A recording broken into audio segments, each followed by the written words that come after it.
মেহেদী হাসান মিরাজের নেতৃত্বে এবার এক শক্তিশালী সিলেট বিপিএল এর মাঠে নামছে। মেহেদী হাসান মিরাজ, নাসুম খেলবেন। এবার তারা 4 জন ওভারসিজ ক্রিকেটারকে কনফার্ম করে ফেলেছেন। 4টাই আসলে বড় নাম এবং তারা মূলত কুমিল্লা ভিক্টোরিয়ান্সের মডেল ফলো করছে। বিপিএল এর সবচেয়ে সফল দল কুমিল্লা ভিক্টোরিয়ান্স, তারা 4 বার চ্যাম্পিয়ন হয়েছে এবং এই যে সাফল্য তারা পেয়েছে সেটার কারণ ছিল কোয়ালিটি ওভারসিজ ক্রিকেটার। সুনীল নারিনকে কুমিল্লা ভিক্টোরিয়ান্স ঘরের ছেলে বানিয়ে ফেলেছিল। আন্দ্রে রাসেল রেগুলার কুমিল্লা ভিক্টোরিয়ান্সে খেলতেন, মঈন আলী খেলতেন এবং তারা প্রত্যেকেই আসলে অবদান রেখেছেন বিপিএল এ কুমিল্লা ভিক্টোরিয়ান্সকে চ্যাম্পিয়ন করতে। ঠিক সেই মডেলটাই ফলো করছে এই ক্ষেত্রে সিলেট টাইটান্স এবং তারা এবার যে শুধুমাত্র নিয়ম রক্ষার্থে মাঠে নামছে না, তাদের লক্ষ্য যে চ্যাম্পিয়ন হওয়া, তাদের লক্ষ্য যে শিরোপা জেতা, সেটার আভাস কিন্তু পাওয়া যাচ্ছে। যে 4 জনকে তারা কনফার্ম করেছে তার ভেতরে রয়েছেন মঈন আলী, যার কথা একটু আগে বলছিলাম যে কুমিল্লা ভিক্টোরিয়ান্সের হয়ে তিনি খেলেছেন। সো মঈন আলীকে তারা কনফার্ম করে ফেলেছে। শ্রীলঙ্কান কুশাল মেন্ডিসকে তারা কনফার্ম করেছে। আফগানিস্তানের ওমর জাই অলরাউন্ডার, তাকে কনফার্ম করেছে এবং পাকিস্তানের সাবেক ফাস্ট বোলার মোহাম্মদ আমিরকেও তারা কনফার্ম করেছে। এবং আপনি যদি রিক্রুটমেন্টগুলো দেখেন, সেই ক্ষেত্রে দক্ষতার পরিচয় দিয়েছে সিলেটের টিম ম্যানেজমেন্ট।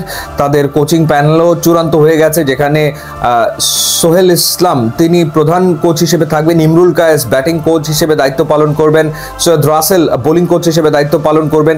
তারা কিন্তু চিন্তা ভাবনা করে এই ওভারসিজ ক্রিকেটারদেরকে কনফার্ম করেছে। টপ অর্ডারে কুশাল মেন্ডিসের সার্ভিসটা তারা পাবে। কুশাল মেন্ডিসের ট্র্যাক রেকর্ড বাংলাদেশের এগেনস্টে অসম্ভব রকম ভালো এবং টি-20তে খুবই এফেক্টিভ একজন ক্রিকেটার।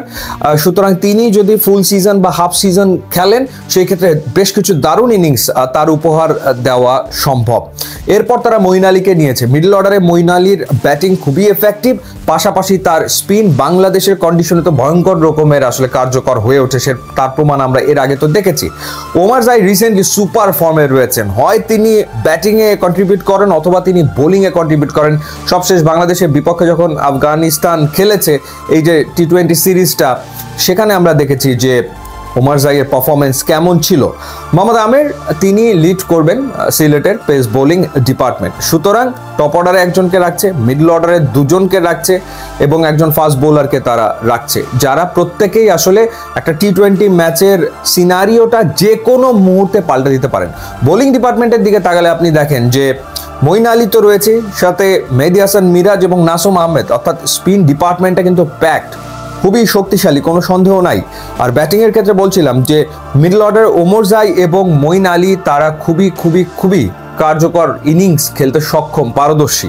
তো সেই ক্ষেত্রে কোনো সন্দেহ নাই যে সিলেট কিন্তু ভালো রিক্রুটমেন্টের দিকে আগাচ্ছে। এখন দেখার ব্যাপার যে এই যে ওভারসিজ ক্রিকেটারদেরকে তারা নিয়েছে, তাদের পাশাপাশি লোকাল কালেকশনটা আসলে সিলেটের কেমন হয়। প্রতি বছরই বিপিএল এ পার্টিসিপেট করে সিলেট, কিন্তু যেন নিয়ম রক্ষার্থে খেলে এবং সিলেটের দর্শকরা বারবার আসলে হতাশই হয়েছে। কেউই আসলে সেভাবে করে একটা শক্তপোক্ত দল কখনোই গঠন করেনি এবং কখনোই খুব উঁচু মানের ওভারসিজ ক্রিকেটার সিলেট টিমে কিন্তু খেলেনি।